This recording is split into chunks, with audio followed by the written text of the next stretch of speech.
கண்டிக்கின்றோம். அண்ணாமலையை கண்டிக்கின்றோம். அண்ணாமலையை கண்டிக்கின்றோம். பேசாதே பேசாதே பேசாதே பேசாதே. அண்ணாமலையை பேசாதே.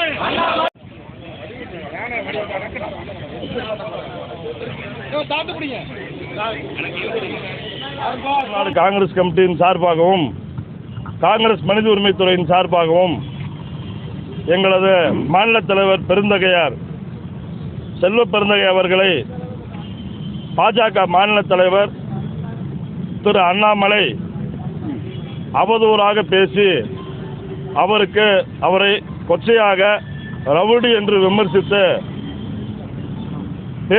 பேட்டியின் வாயிலாக தெரிவித்திருந்தார். ஆகவே அதை கண்டிக்கும் விதமாக தமிழ்நாடு காங்கிரஸ் மனித உரிமைத்துறையின் மாநில செயலர் என்ற முறையில் மாநில பொதுச் செயலர் அன்பு தலைவர் சரவணகுமார் அவர்களும் கலந்து இந்த கண்டன ஆர்ப்பாட்டத்தை நடத்தினோம். அவர் அண்ணாமலை பாஜக 267 சிஎம் தமிழ்நாடு நம்ம சிஎம் உளவுத்துறை மூலியமா 261 அக்யூஸ்ட் முக்கிய பொறுப்பில் இருக்காங்க பாஜக. சரிங்களா? 977 வழக்குகள் இருக்கு. மோடி அமித்ஷா இடையீடுபாட போக்சோ கேஸை போய் அவருக்கு பதில் சொல்லுங்க. சரிங்களா? இப்படி ஐபிஎஸ் படிச்சுட்டு அறிவில்லாம திரிகிற அண்ணாமலைக்கு 1ஆவதுலேருந்து படிக்கிறதுக்கு தமிழ்நாடு காங்கிரஸ் கமிட்டி செலவு ஏற்றுக்கும். அவர் படிக்க தயாராக இருந்தால் 1ஆவதுலேருந்து படிக்கிறதுக்கு தமிழ்நாடு காங்கிரஸ் கமிட்டி செலவு எடுத்துக்கோங்கிறது இந்த பேட்டின் வாயிலாக சொல்கிறோம். அவர் தயார் அப்படின்னா படிக்க வைக்கிறதுக்கு தயார். ஏன்னா ஐபிஎஸ் படிச்சுட்டு அவருக்கு அதுக்கு உண்டான அறிவு கிடையாது. யார்கிட்ட எப்படி பேசணும், இந்த விளம்பரத்துக்காக பேசுறது. சரிங்களா? காங்கிரஸ் ஒரு சுதந்திர போராட்ட கட்சி. அதில் பல தியாகிகள் தான் இருந்திருக்கும். யாரும் காட்டி கொடுத்துட்டு சூ தொடச்சிட்டு மன்னிப்பு கருதுன்னு கேட்டுட்டு அந்த மாதிரி ஒரு தலைவருக்கு இங்கே இல்லை. எல்லாம் தியாகிகள். சரிங்களா?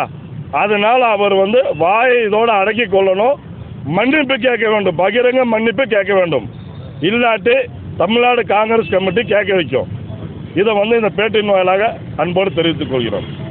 மாநில தலைவர் அண்ணன் செல்வ பெருந்தகை அவர்களை பாரதிய ஜனதா கட்சியினுடைய தலைவர் அண்ணாமலை அவர்கள் அவதூறாக பேசியது மிகவும் வன்மையாக கண்டிக்கத்தக்கது.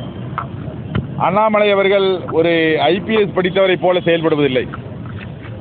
பாரதிய ஜனதா கட்சியில் தமிழ்நாட்டில் இதுபோல முன்னணி தலைவர்கள் இருந்திருக்கிறார்கள். நீண்ட நெடிய வரலாறு இருந்திருக்கிறது. அவர்கள் எல்லாம் பேச்சு இதுபோல ஒரு தலைவர்களை பேசும்போது எதை பேச வேண்டும், எதை பேசக்கூடாது, எதை மட்டும் தெரிந்து பேச வேண்டும், எவ்வாறு பேச வேண்டும் என்று அறிந்து பேசுகிறார்கள்.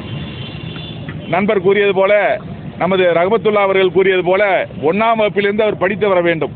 இதே போலதான் தமிழ்நாட்டில் உள்ள அத்தனை தலைவர்களையும் அண்ணாமலை அவர்கள் அவதூறாக பேசி வருகிறார். எங்கள் தலைவர் செல்வ பெருந்தகை அவர்கள் கடினமான உழைப்பாளி.